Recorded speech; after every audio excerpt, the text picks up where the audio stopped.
Dennis Prager here. Thanks for listening to the Daily Dennis Prager Podcast. To hear the entire 3 hours of my radio show, commercial-free, every single day, become a member of Pragertopia.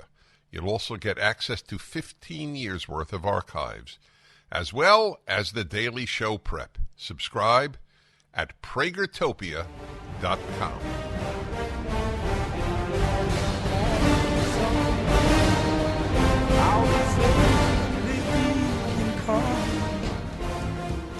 Watching the ships roll in. All right, welcome to the Dennis Prager Show. I'm your guest host, Carl Jackson, sitting in for Dennis Prager. The number to call in, 1-8-PRAGER-776. That is 1-8-PRAGER-776.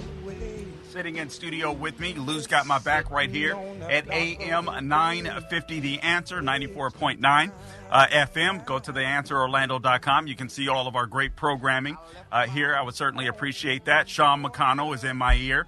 Alan Estrin, thank you so much for inviting me back. I want to thank, obviously, Dennis Prager and Sue for trusting me behind this microphone. It really means a lot to me. I certainly appreciate that. Mr. McConnell, who do we have on the lines? All right, Suzette is on the lines. I thought I heard Tony earlier as well. But anyway, Suzette, so glad to have you with us. The number to call in, 1-8-PRAGER-776, 1-8-PRAGER-776. I have so much that I want to get to that is absolutely unbelievable. And I've got to mute my phone, apparently, and my laptop here. But listen, I wasn't exactly sure how I was going to come at this show, to be frank, with those of you that are in the listening audience. I'm watching my country, and every day I'm looking at my country, and I'm watching what's happening. I'm looking at our leadership. I'm looking at what's happening with the Israel-Iran/Hamas war. And I'm just, it's weird. I go home. Even though I'm on this microphone, I go home sometimes and I read these headlines and I'm in disbelief of where we are. You know, I've been hearing more and more people, including the White House, call for a ceasefire in Israel. I pray to God that Israel, even if it means foregoing any aid from the U.S., I pray that they would absolutely annihilate Hamas. And I pray that they would ignore Biden and the White House. Obviously, Biden and the vice president and the Democrat Party are catering to portions of their base, which sadly they have partly a Hamas constituency, a pro-Hamas constituency.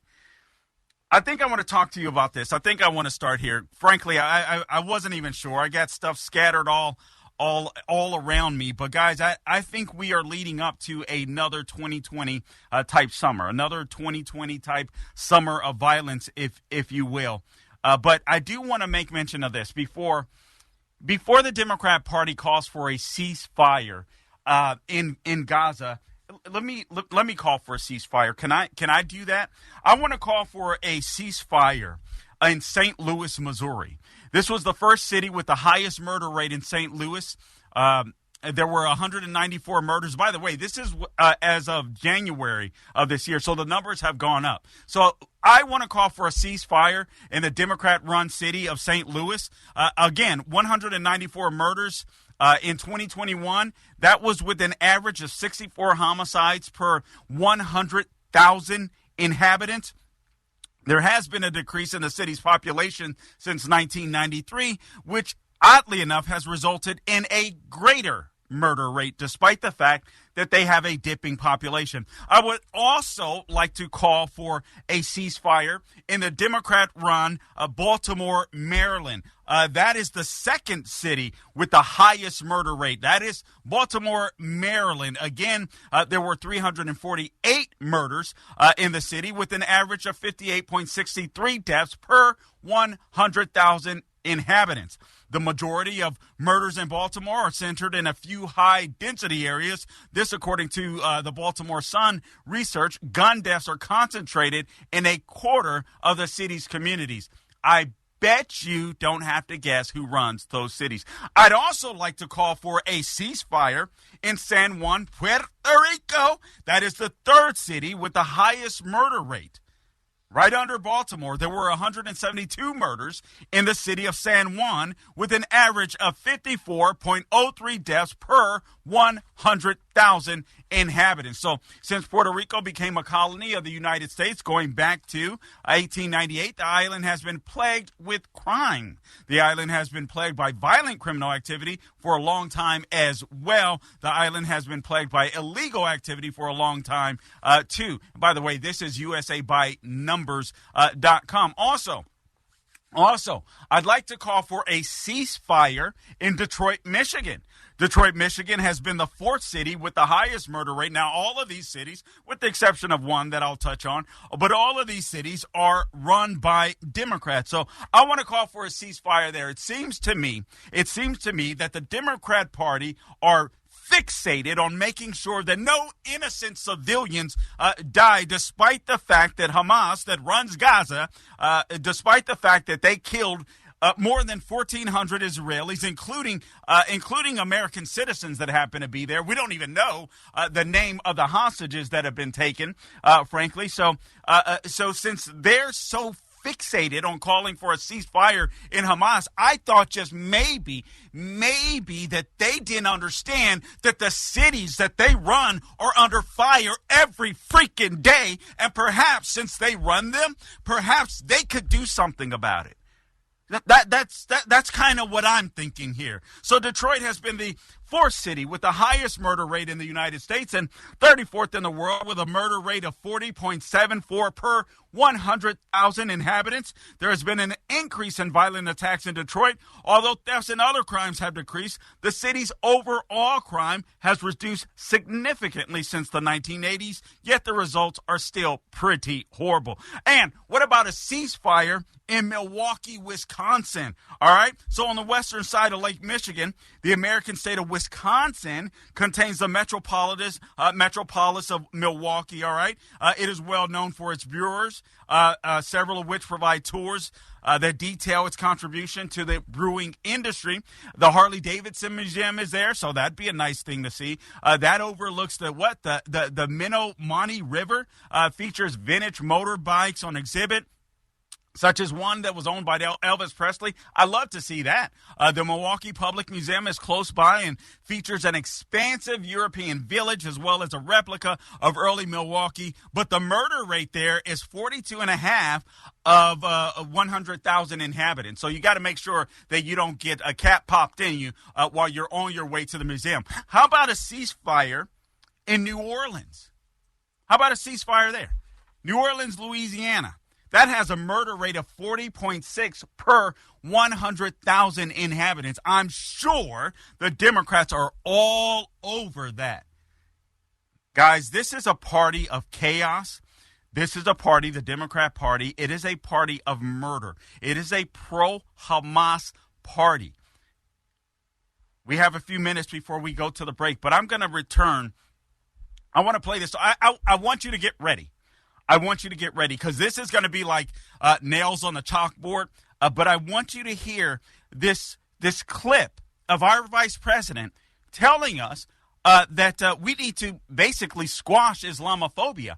And I'm sitting here scratching my bald head thinking like, what the hell? I mean, excuse my language.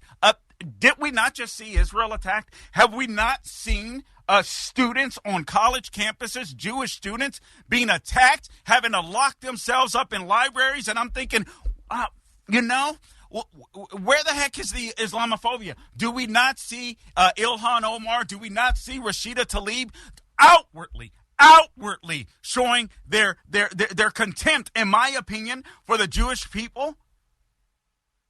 But somewhere, I don't know where, it's kind of like systemic racism. I don't know where the hell it exists, but apparently Islamophobia is alive and well, despite the fact that the only people that I've been seeing attacked for the last several weeks happen to be Jewish.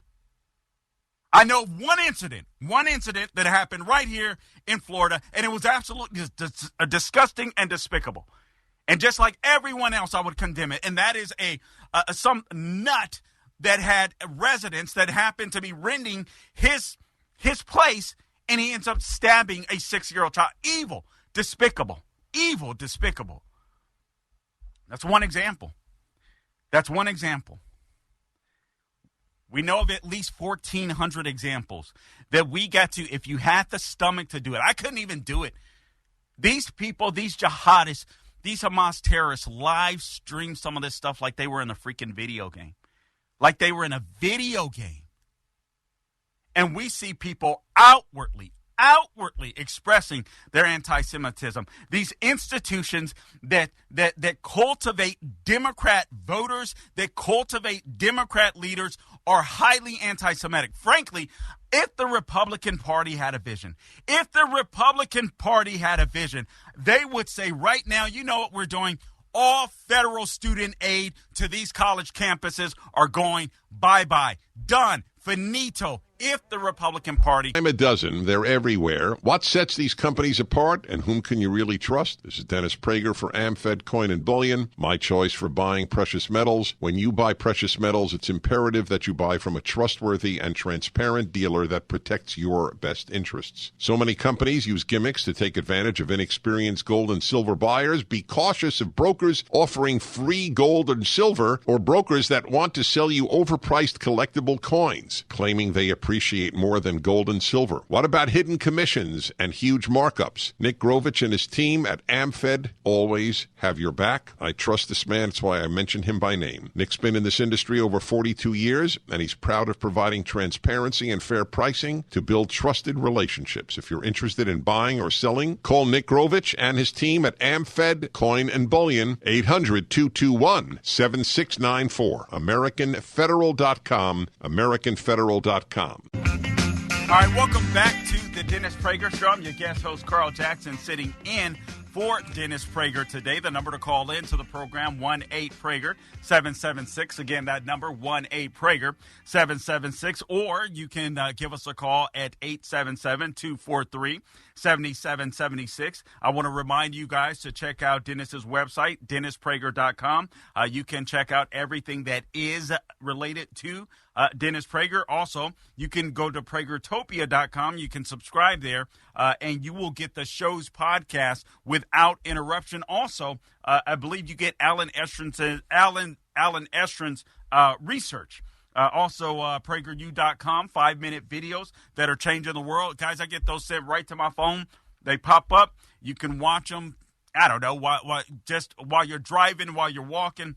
So make sure you do that. Those videos are changing the world. They are very impactful. They are very powerful. Even many of the talent that you see with PragerU, many of them just dove into some of these PragerU videos. Amala Epinobi, who's now no longer with PragerU, but still was a big star for PragerU. I mean, she just dove into these things, and they radically changed her thinking. So PragerU.com, PragerTopia.com, DennisPrager.com. All right, so make sure you check those things out. So we were just focusing on, and we'll get to this audio shortly here, but I do want to go back to some of these areas that Democrats run where I think we should call for a ceasefire.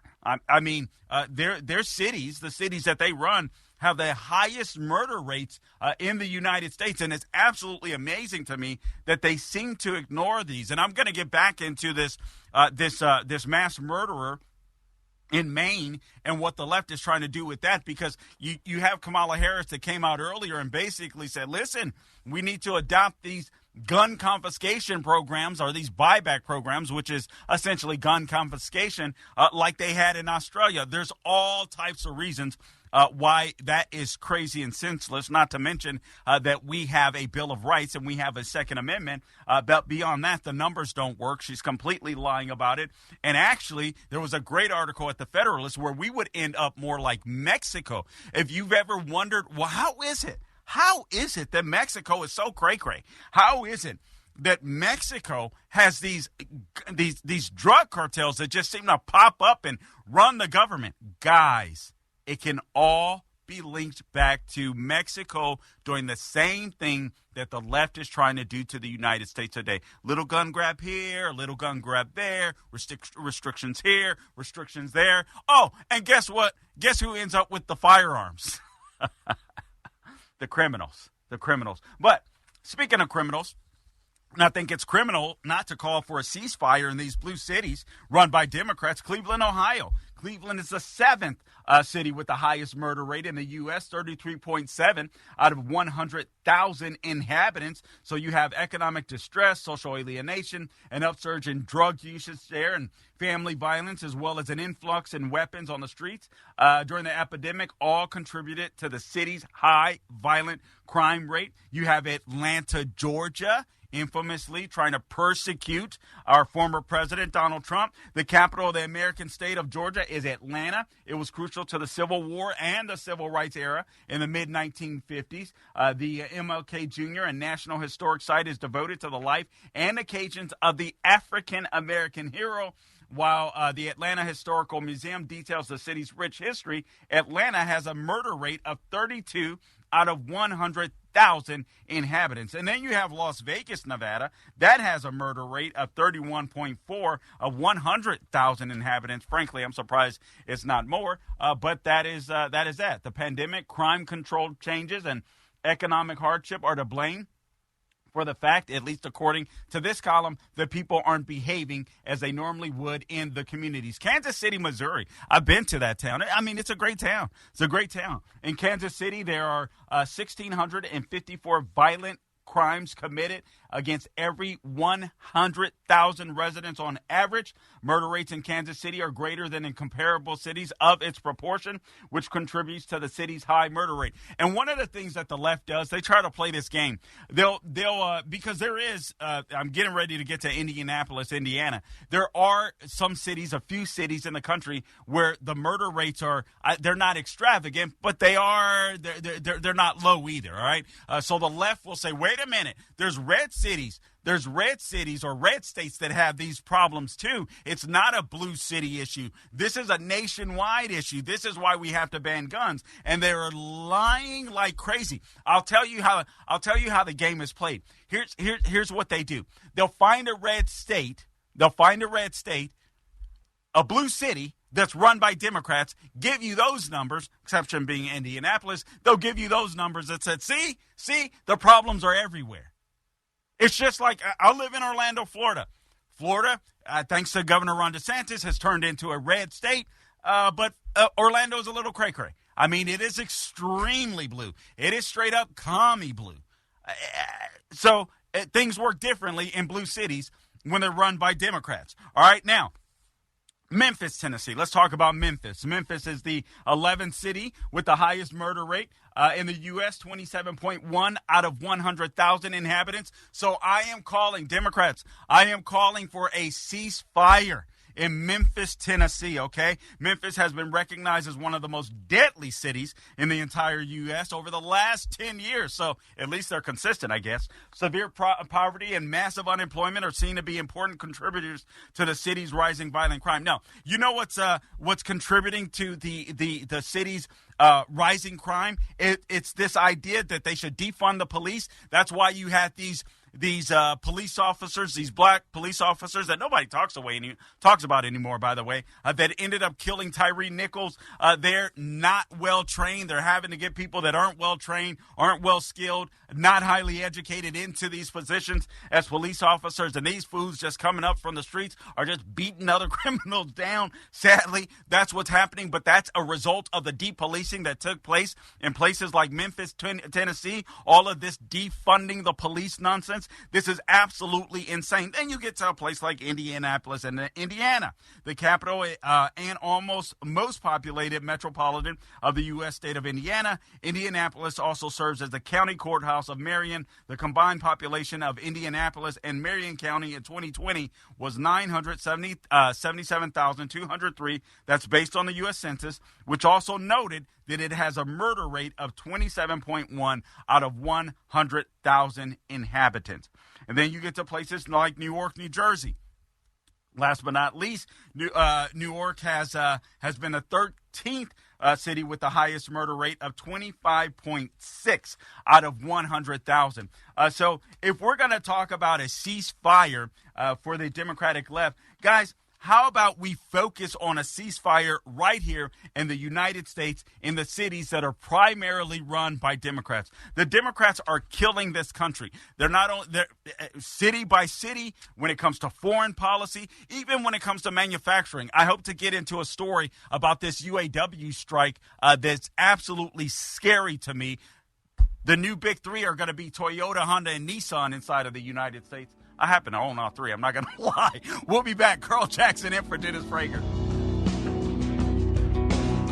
Mike Lindell has a passion to help you get the best sleep of your life. He didn't stop at the pillow. Mike also created the Giza Dream bed sheets. These sheets look and feel great, which means an even better night's sleep, which is crucial for overall health. Mike found the world's best cotton called Giza. It's ultra soft and breathable, but extremely durable. Mike's latest deal is the sale of the year. For a limited time, you'll receive 50% off the Giza Dream sheets, marking prices down as low as $29.98, depending on the size. Go to mypillow.com, click on the radio podcasts square, and use the promo code Prager. There you'll find not only this amazing offer, but also deep discounts on all MyPillow products, including the MyPillow 2.0 mattress topper, MyPillow kitchen towel sets, and so much more. Call 800-761-6302 or go to mypillow.com and use the promo code Prager.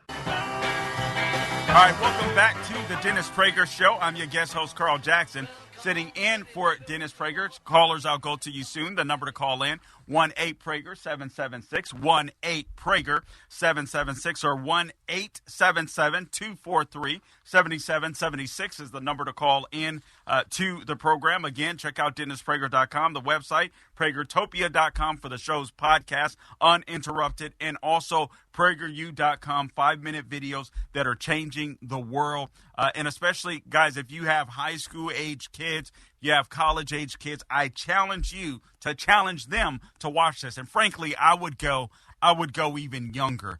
As a matter of fact, I can tell you, it's so funny. Last night I was having a conversation with my daughter, just texting back and forth.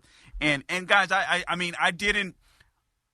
grew up in a home where I knew that my parents loved me.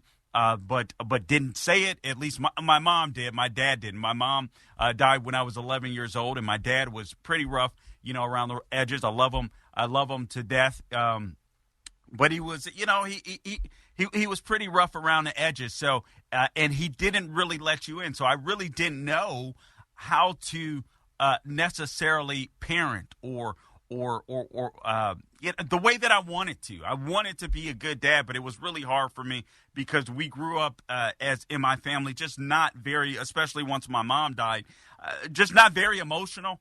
We weren't very, lovey-dovey, all that kind of stuff.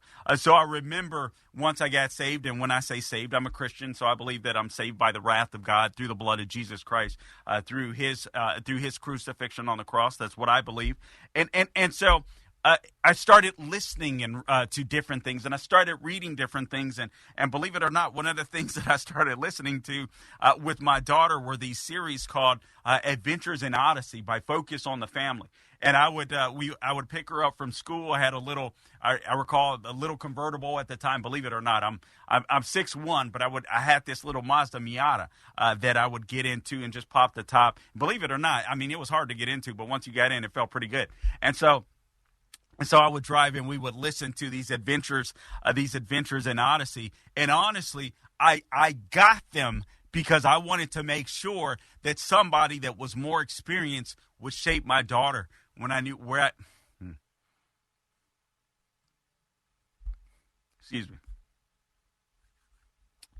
I knew I was weak. Where I knew that I would fall short because of sadly, the man that I was, even though God was changing me. So I would listen to those, and they started changing my heart as well as hers. And she texted me late last night because she was going through some things, and she was just like, Dad, I'm listening to these adventures in Odyssey. And I'm just like, man, they're powerful. I share that story because I feel the same way about PragerU. I say that in all sincerity. I wanted to make sure that my daughter grew up better than I did. I wanted to make sure that my daughter was a better person than I was.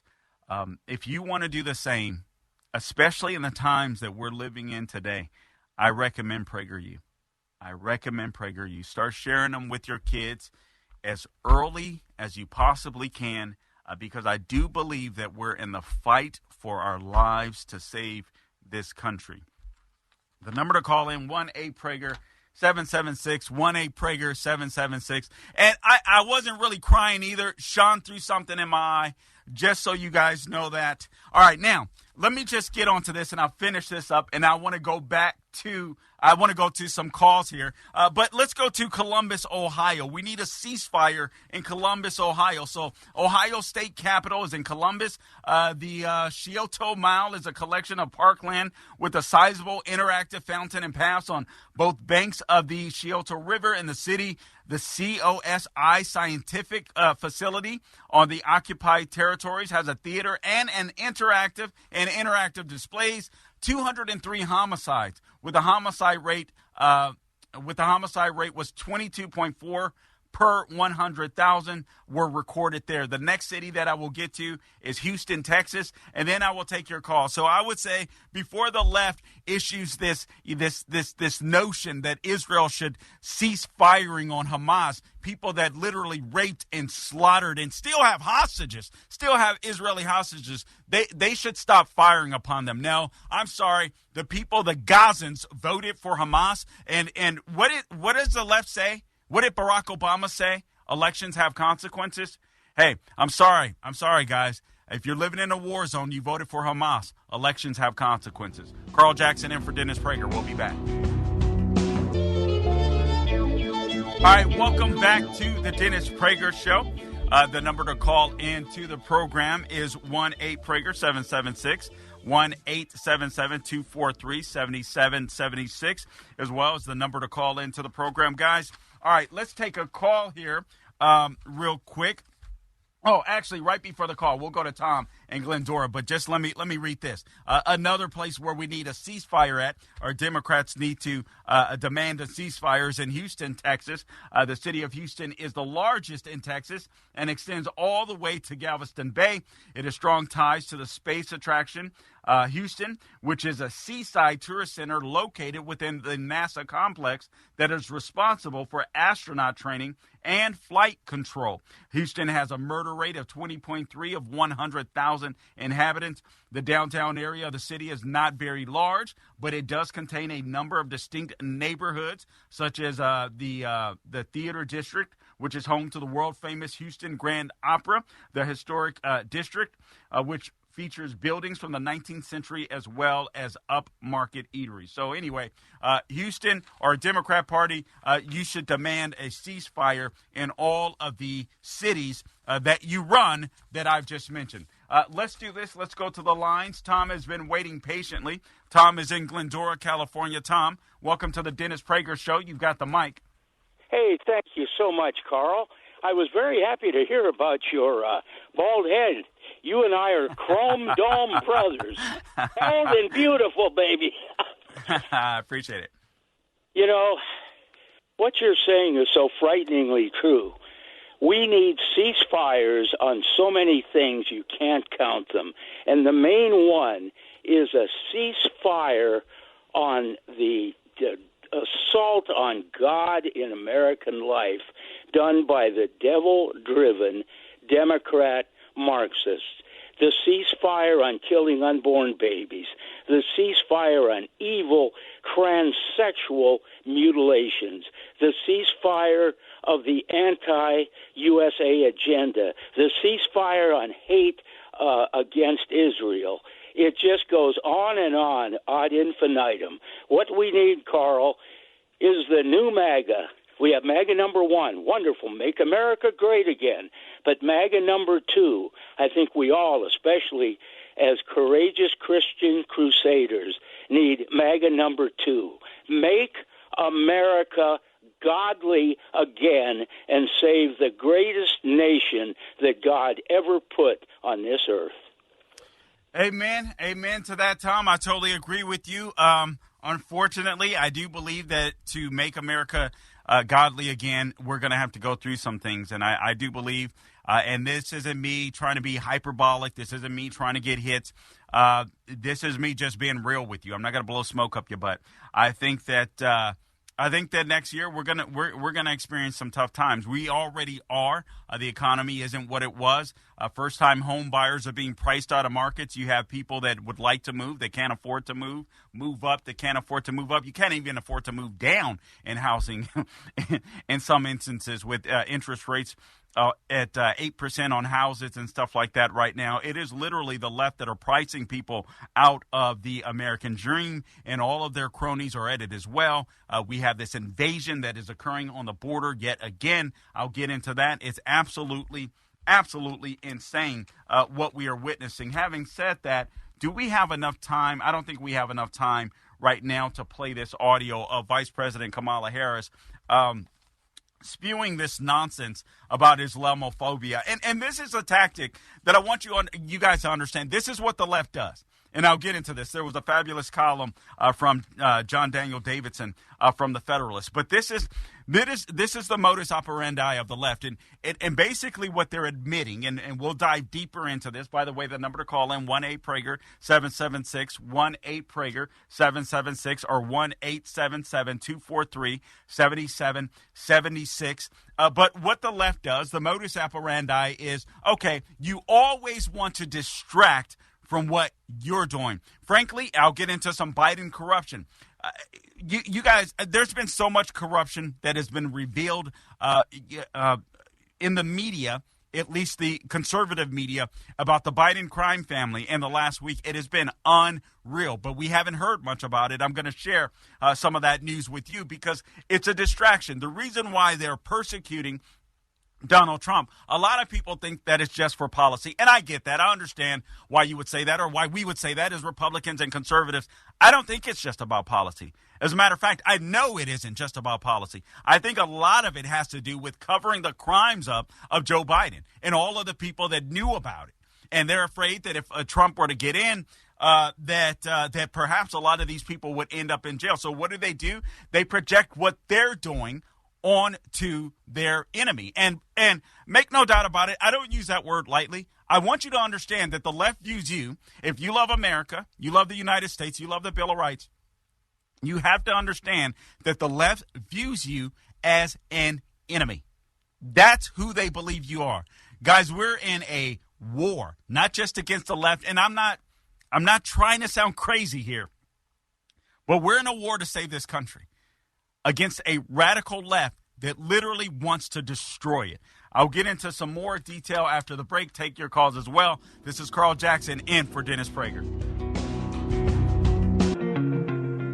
All right, welcome back to the Dennis Prager Show. I'm your guest host, Carl Jackson, sitting in for Dennis Prager.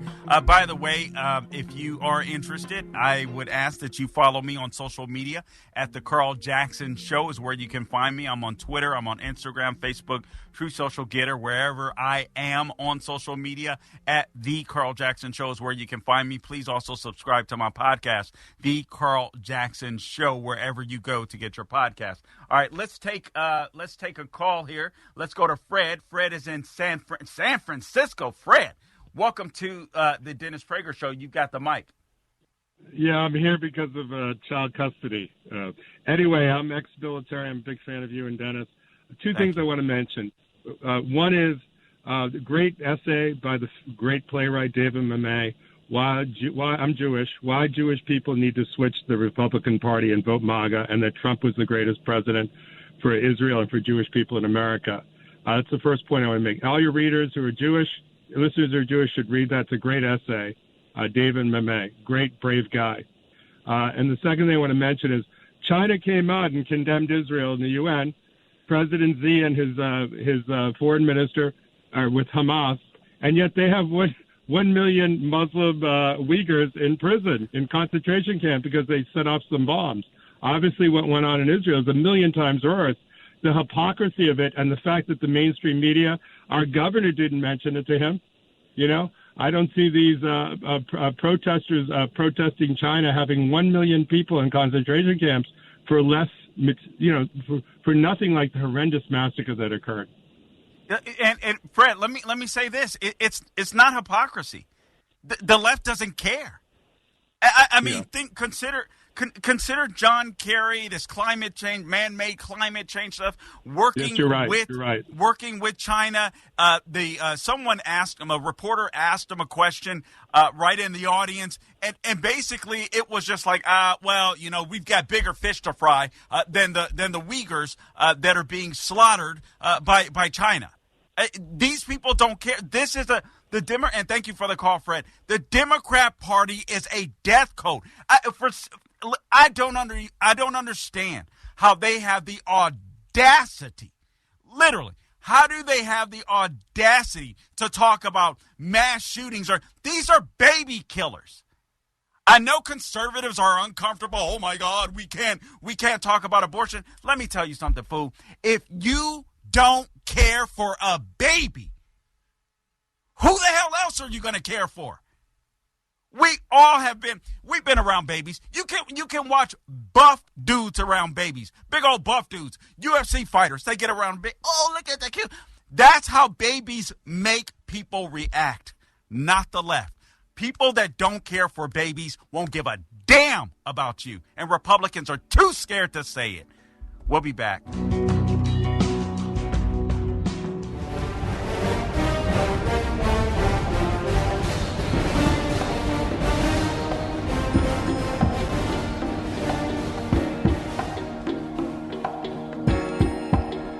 All right, welcome back to the Dennis Prager Show.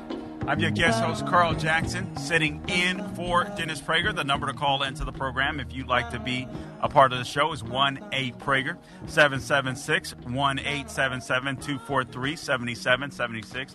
Good music, Mr. McConnell. All right, now, welcome back to the show. Again, the number to call in, 1-8-PRAGER, 776-18-PRAGER, 776. We're trying to get EJ Antoni on from the Heritage Foundation. We'll let you guys know if that does occur. Also, I'm going to be sharing some news for those of you. I'm in Florida, specifically Orlando, Florida. I'm going to be sharing with you some races that are coming up, some election races, political races that are coming up that you need to go out and vote for. So I'll share those races with you shortly here. All right, now, again, welcome back to the program. All right, so we have this pro-Hamas left. I want you guys to hear this audio clip of the Vice President of the United States, Kamala Harris. This is Sean McConnell's ex-girlfriend. Didn't work out. I think, Sean, you made out okay with her. So I want you guys to hear this or watch this video on the Salem News Channel. You can check it out. I want you to understand who the left is. I want you to understand who their constituency is. They're trying to play it on both sides. They're trying to play this Israel-Hamas thing and cater to their constituency at the same token. See, here's what the left understands. This is where religious people, you cannot be weak-kneed anymore. You cannot be weak-kneed. Your faith needs to, faith without works is absolutely dead. I know a lot of people think that God called Christians to be wimps. He absolutely did not. This man went to the cross and suffered greatly. Why you would have that impression, I have no idea why. You have to understand that the left hates you. And one of the biggest threats are those that have sincere convictions. It's one of the reasons I don't even know how Mike Johnson is going to do as a speaker. I hear people on both the right and the left opining about the guy. He's a believer. He seems to be a man of conviction. He was a lawyer for ADF. He was a talk radio host. I believe those give people a little more conviction, right? This guy is fighting for religious liberty, talk radio host, a conservative talk radio host. So this is a guy of conviction. Doesn't mean that he's going to be a great speaker. So we'll have to wait and see. I do believe that November 17th is the day that we'll see that. It doesn't appear that they're headed towards a shutdown, but he is trying to get some type of spending, at least when it comes to Israel. Whether or not you agree with that is besides the point. At least for now, I'm not taking any calls on that. That isn't my issue. But he's trying to get some concessions when it comes to Israel. Listen, we're going to cut out the some IRS spending.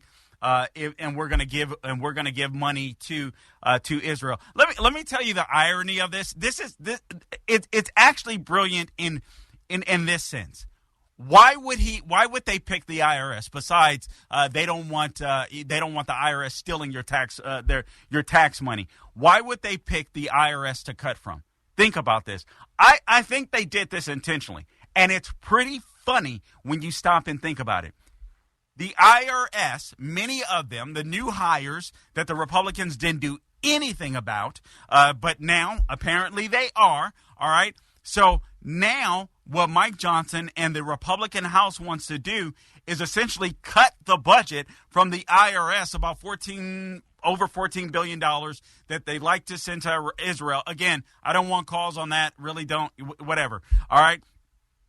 So $14 billion that'll be sent to Israel, they want to offset with cutting the IRS. They also want that, the Israeli funding, and a separate bill from the Ukraine funding. Think about this. IRS, Israel. IRS, Israel. What's the connection? Carl, what the heck are you talking about? Guys, sit here and think about this. Why did the deep state try to grow the IRS? To go after you and I. They went after the J6ers, the so-called domestic terrorists. And here you have a Republican leader that says, we're going to send money so Israel can kill the real terrorists. I think he did that on purpose. If he did, it's pretty freaking clever. If he didn't, I'm pretty brilliant. Either way, it's a win-win. Let's be honest. All right, the number to call in, 1-8-PRAGER-776, 1-8-PRAGER-776, or 1-877-243-7776 is the number to call in. But first, we're going to go to Sean's girlfriend. This is our ex-girlfriend. I'm sorry, she's married now, Sean, but you did the right thing. All right, so let's listen to the Vice President of the United States, Kamala Harris.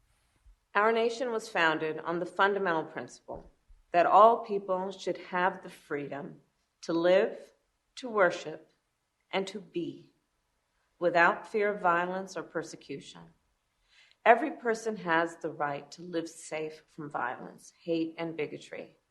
And for those reasons and so many more, President Joe Biden and I have a duty not only to keep the people of our nation This lady safe, is horrible, but to condemn unequivocally and forcefully all forms of hate.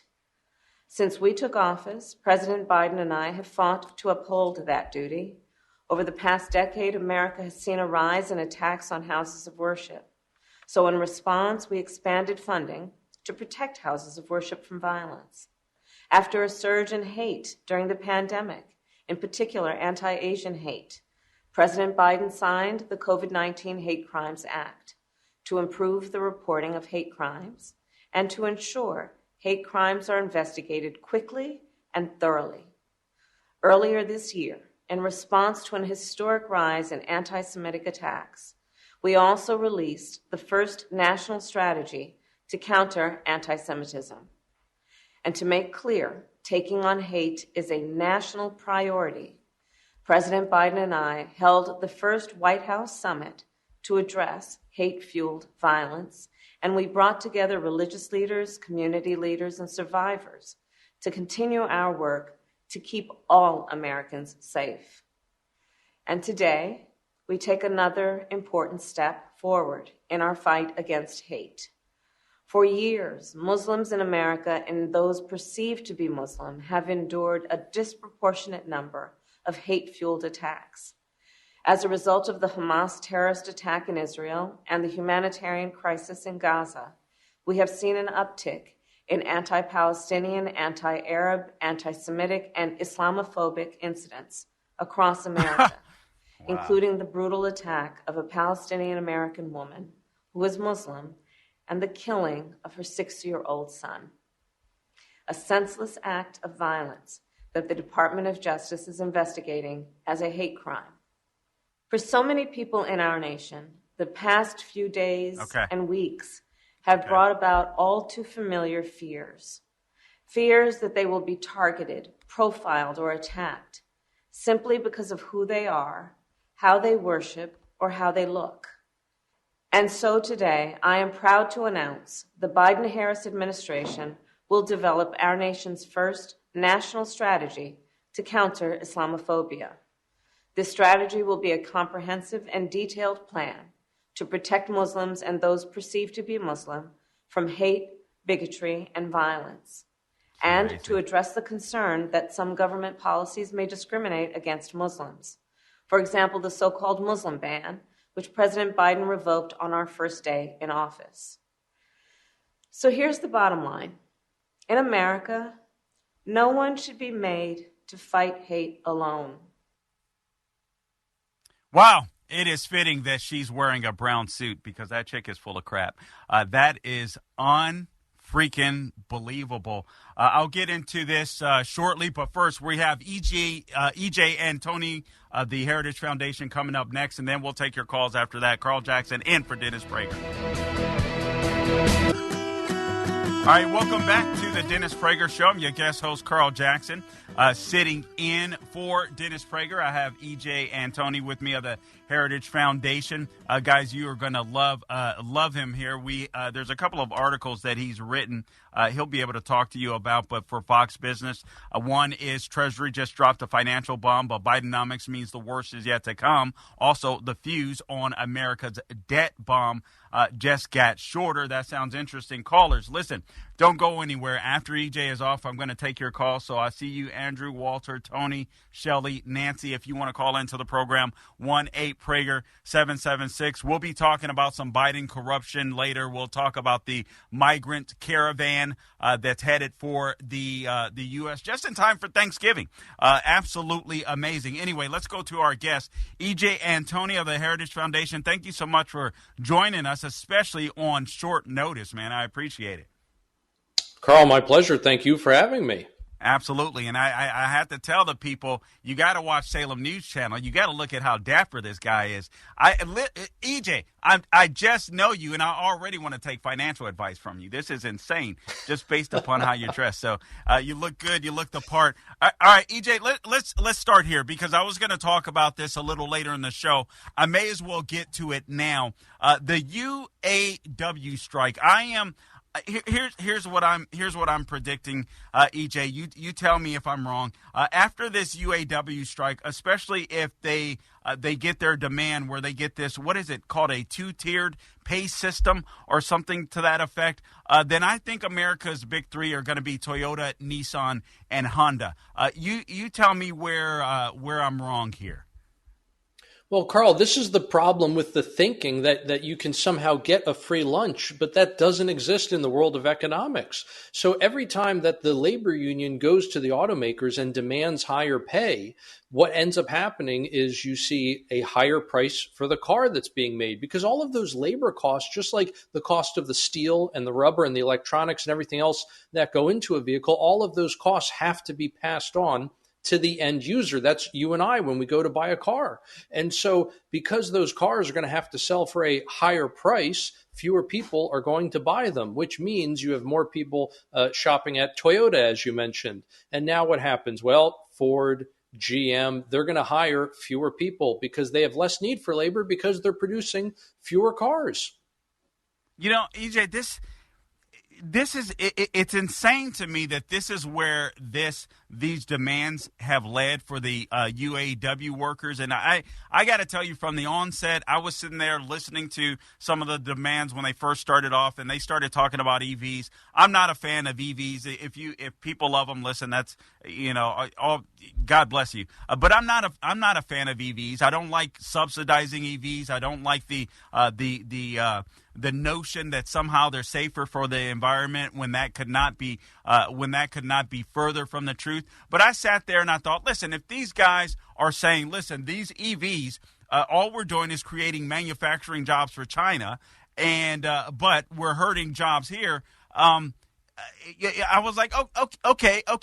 But it's not that. It became all about the unions, and I'm looking at this guy that's running. I forget the name of this gentleman, the head UAW guy, and I'm listening to all of these demands, and I'm like, this is common sense. I mean, these cars are going to get so expensive. People are going to get priced out of the market, just like housing.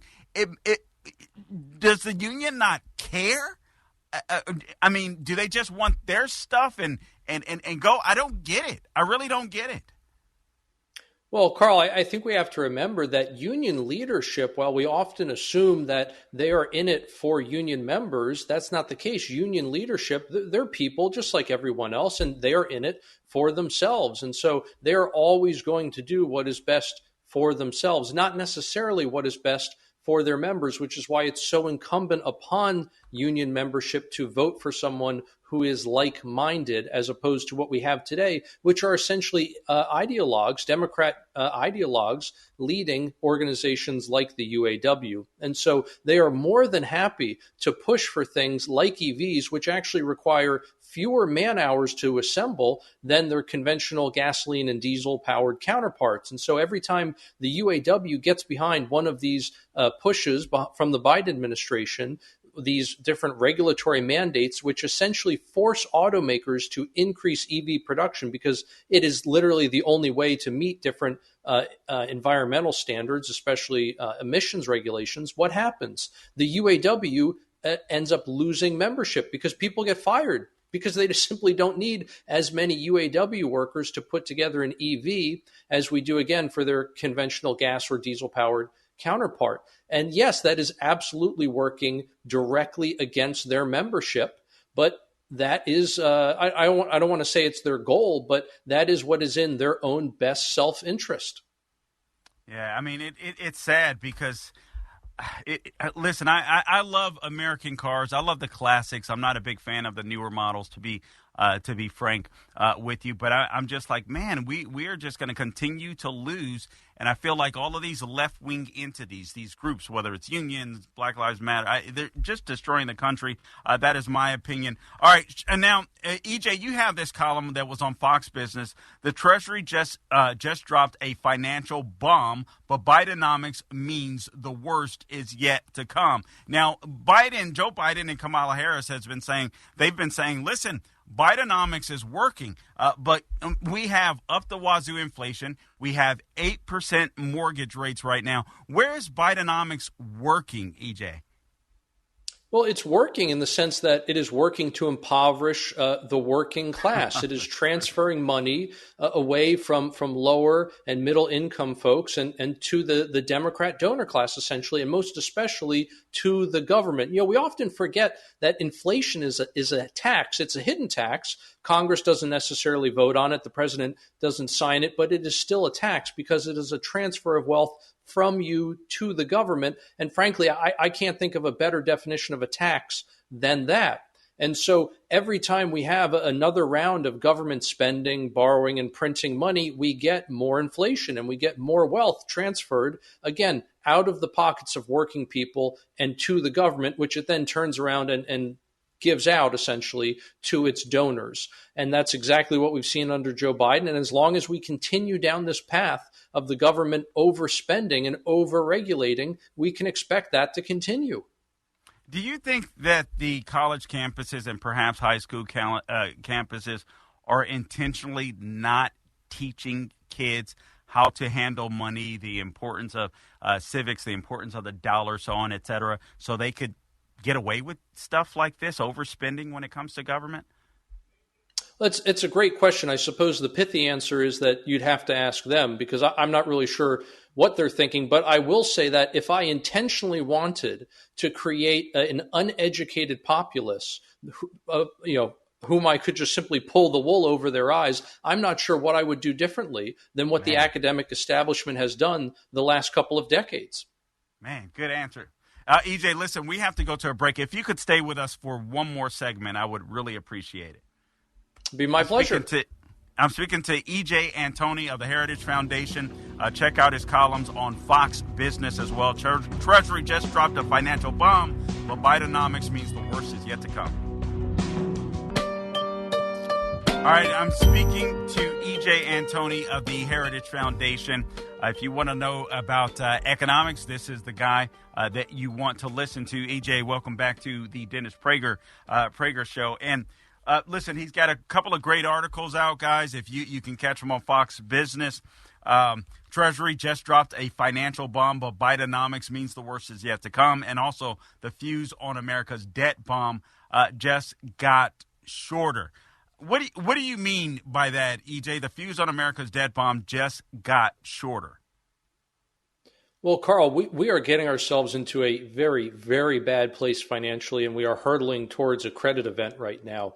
In the last fiscal year, we had to borrow $1.7 trillion. And it was actually even larger than that, but basically because of an accounting gimmick with student loan forgiveness, it came in at 1.7. But again, it was really more than that. We are going to borrow in the next 6 months, the first 6 months of this current fiscal year, $1.6 trillion. In other words, almost all of what we borrowed in the entire last fiscal year, we're going to borrow now in just 6 months. We're going to end up borrowing probably more than $3 trillion in this current fiscal year. Now, this is all happening in an environment of elevated interest rates. Historically, 5% interest rates are not that high, but compared to what the Treasury Department has gotten used to over the last couple of decades, which is essentially 0% interest rates, this is going to be an absolute catastrophe in terms of federal finance. We already have interest on the debt at an annualized rate of $1 trillion.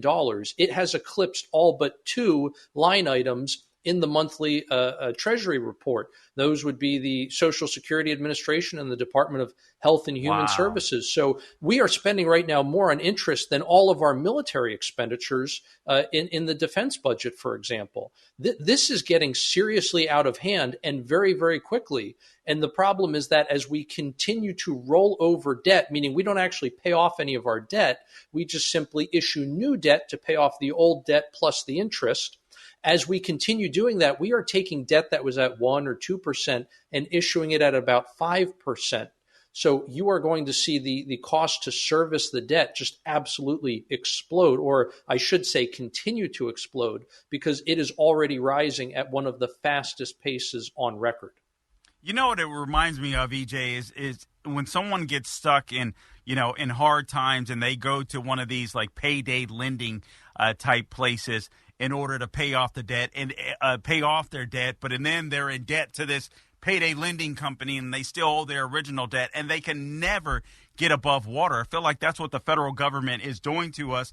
And you say in your column here, I'm reading from, again, this is from Fox Business, Treasury just dropped a financial bomb, but Bidenomics means the worst is yet to come.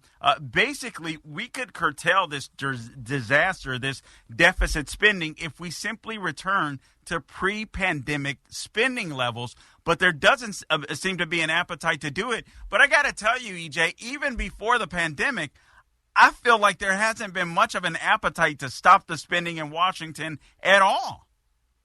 No, Carl, you're absolutely correct. This is not simply a problem that was created by Joe Biden. Now, has he made the problem a lot worse? Absolutely. Yes. There's no doubt about it. That's what the numbers tell us. But this problem certainly predates the Biden administration. We have had just decade after decade of overspending in this country. Really, since the 1990s, Washington, D.C. has essentially given up on the idea of ever balancing a budget. And the result of that is the current fiscal mess that we have today. It's this belief that you can perpetually kick the can down the road. And I suppose while interest rates were essentially artificially held near zero, that idea had some life to it. That's part of the thinking behind modern monetary theory. But it's not realistic. It's not sustainable. And sure enough, it's not where we find ourselves today.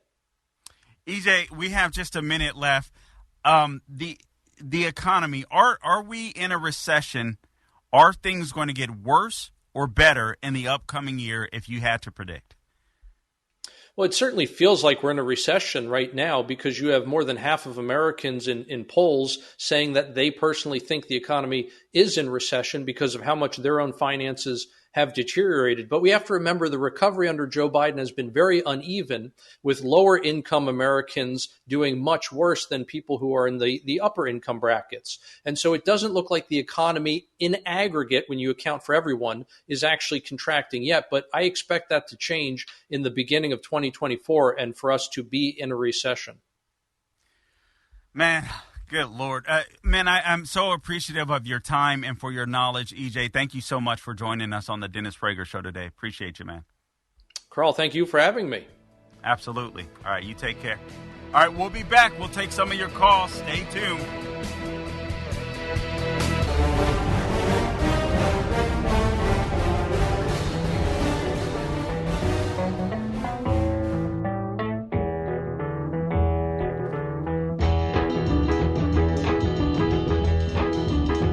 All right, welcome back to the Dennis Prager Show. I'm your guest host, Carl Jackson, sitting in for Dennis Prager. I want to thank Dennis and Sue for trusting me behind their microphone.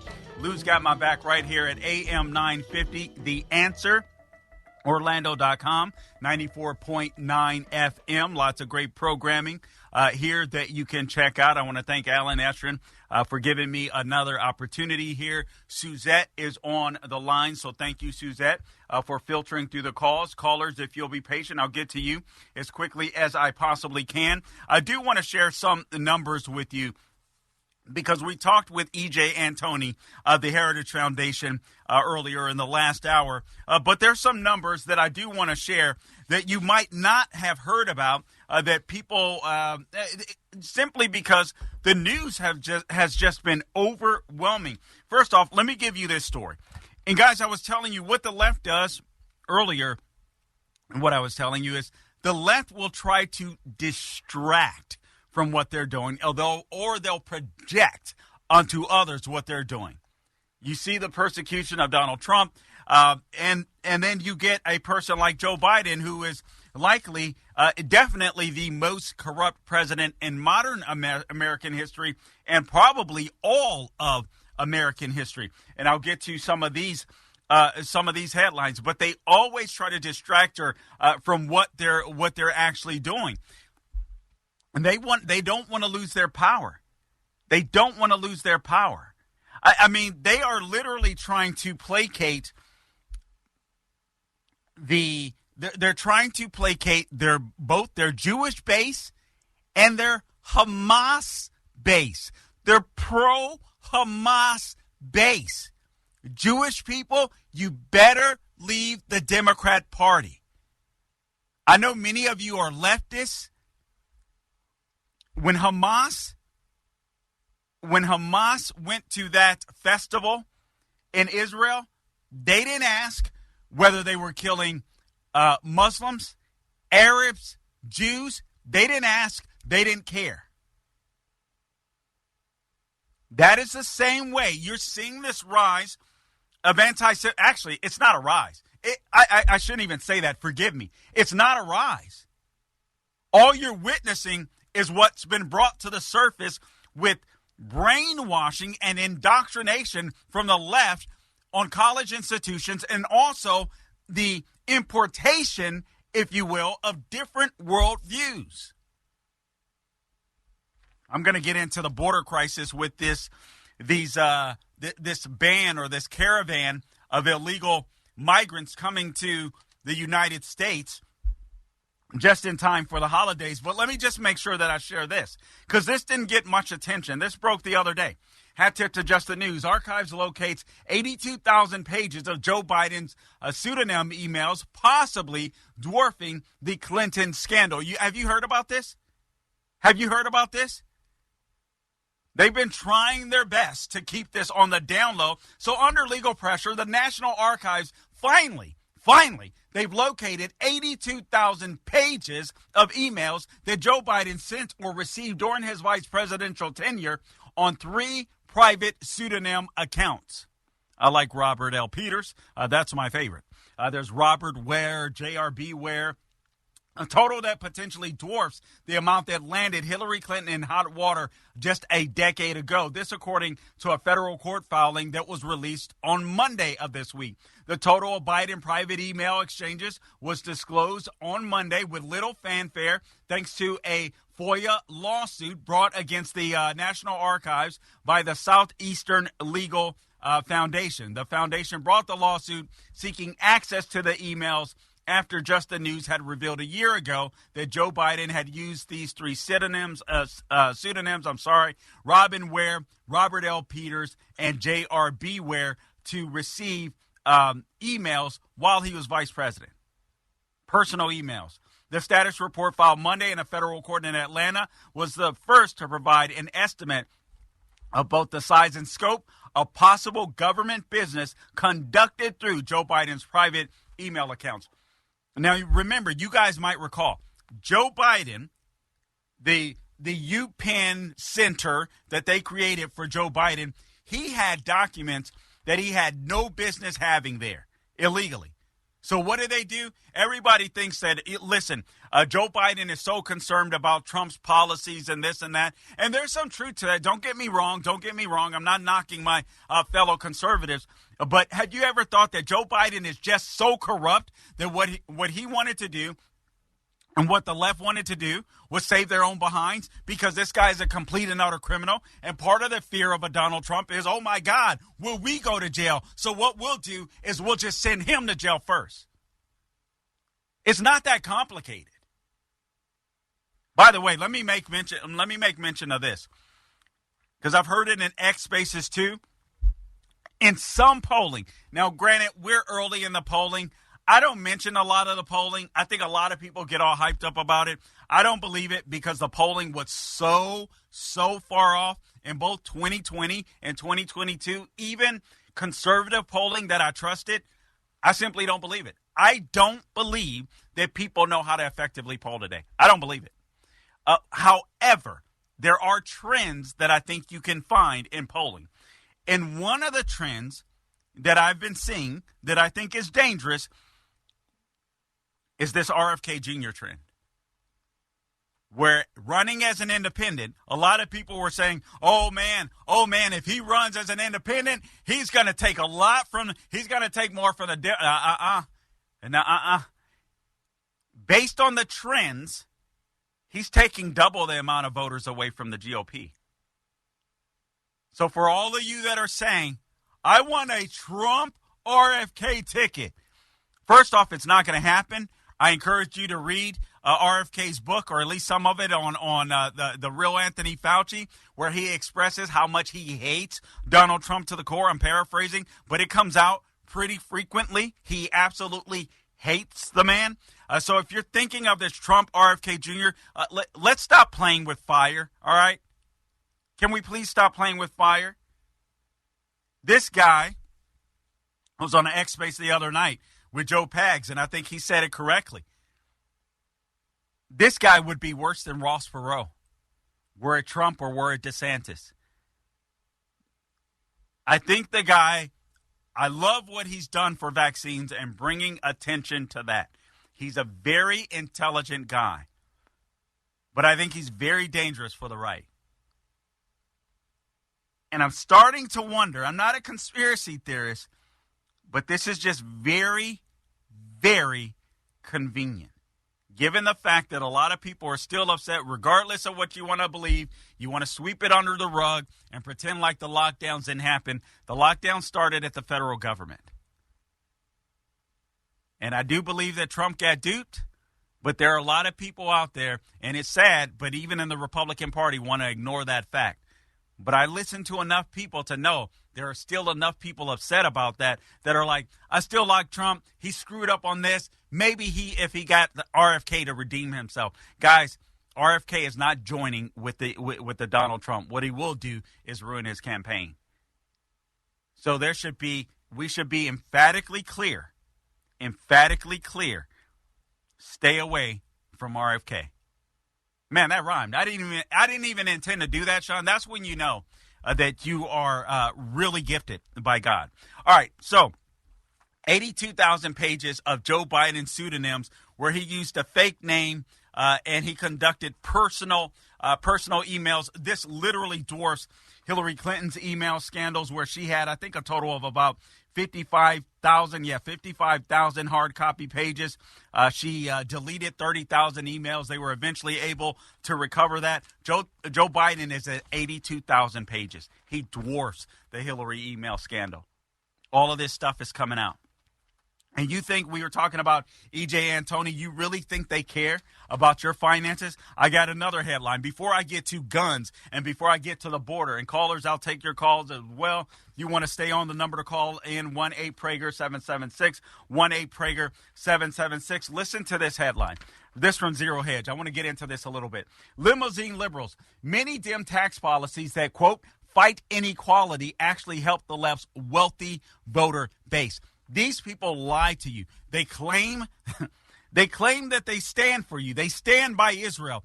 All the while, they placate to their pro-Hamas base. Why? Because they believe you're weak. If you're Jewish, let me just be real with you, all right? Let's talk real. We're all adults here. They think you're weak. And they know, sadly, that if you're a person of faith in the United States, the vast majority of the time, you're weak and you're passive. And they can get away with bullying you, and you'll still vote for them. Tell me what I say. Tell me what I say. And I want to know. And I want to know right now. All right, welcome back to the Dennis Prager Show. I'm your guest host, Carl Jackson, sitting in for Dennis Prager. Please follow me on all things social media at The Carl Jackson Show. Also, subscribe to my podcast, The Carl Jackson Show, wherever you go to get your podcast. Guys, I want to remind you to check out Dennis's website, DennisPrager.com. That is the show's website, and he releases his articles every Tuesday, so you can check them out there. All things Dennis Prager you can find at DennisPrager.com. If you want to check out the show uninterrupted, however, go to PragerTopia.com. That is PragerTopia.com, where you can listen to Dennis, listen to his wisdom uninterrupted, all right? And then also PragerU.com, 5-minute videos that are changing the world. Again, PragerU.com. Make sure that you check that out. So you guys are hurting, right? You guys are hurting. The economy, you heard EJ Antoni in the last hour, $1.7 trillion in deficit spending, and we're set to spend even more or about as much in about half the amount of time. We keep borrowing so much money. All we're doing is we're not even paying down the debt. It doesn't even look like we'll touch the debt. We're paying interest. We're paying interest, and we're not even paying that down because we keep borrowing. It is absolutely insane. So you're hurting. This is what you have to understand about the left. It's absolutely amazing. The more that I think about this, the left. Oh man, I just lost my train of thinking.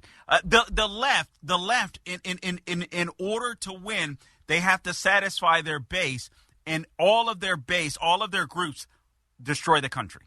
If they satisfy all of them, they destroy the country. You think about that.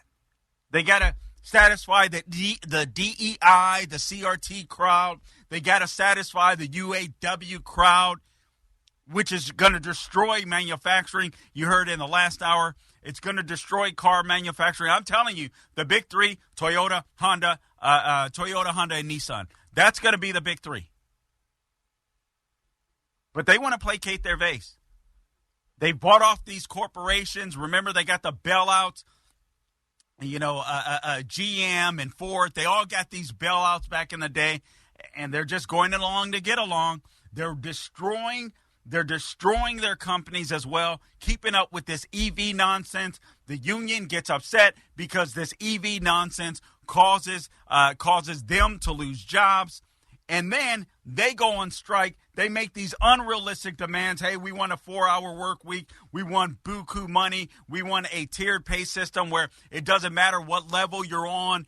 You come to the company, you get paid this much. That is going to totally disincentivize good workers. It's insane. But the left has got to placate them. They're worried about the most vocal part of their base, which apparently are anti-Semitic and pro-Hamas. They've got to placate them. So you have Kamala Harris that comes out and she does an anti-Islamophobia video, as if anybody is concerned about that. Let me ask you a question. Let's be real. Let's go ahead and stir the pot. May as well. You step onto an airplane, and what is? Forgive me. You see somebody wearing a cross, a man wearing a cross. You see a man step onto the airplane, and he's dressed kind of in the Orthodox Jewish garb, with the, good Lord, why does it escape me? Sean, help me out. With the yarmulke, thank you. And then you see a dude from the Middle East, looks Muslim. He steps into the plane, dressed like what you would think a Muslim in a Arab in a particular region. And listen, I'm not trying to be prejudiced. I'm just being real. Which one are you afraid of? Let's be real. That's what the left understands. That's what the left understands. Guys, I'm telling you, I think this guy, John Daniel Davidson of the Federalist, got it right. The pro-Hamas left is warming up for real violence heading into 2022. They're telling you, you better get in line. They're telling you, when they come out with an anti-Islamophobia video, while people are getting beat up on college campuses, trapped inside of libraries, people getting slaughtered in Israel, they're telling you who they're going to stand with, and they're telling you, if you don't stand, we've got our new Antifa, we've got our new BLM. If you're Jewish, any faith on the left, it's time for you to make a decision. You cannot stand with God and stand with the Democrat Party. You cannot. Am I saying, oh, Carl, are you saying that the Republican Party is the Christian party? No. But I'm saying they're not destroying the freaking country. And I'm saying they don't hate you. Yes, they're weak. All right, give you that. Check. All right. But they're not trying to destroy the country. They don't hate you. The left hates you. And you vote for them. It's why I refuse, as a black man, to vote for the Democrat Party. Because I know the Democrat Party hates me. Simple.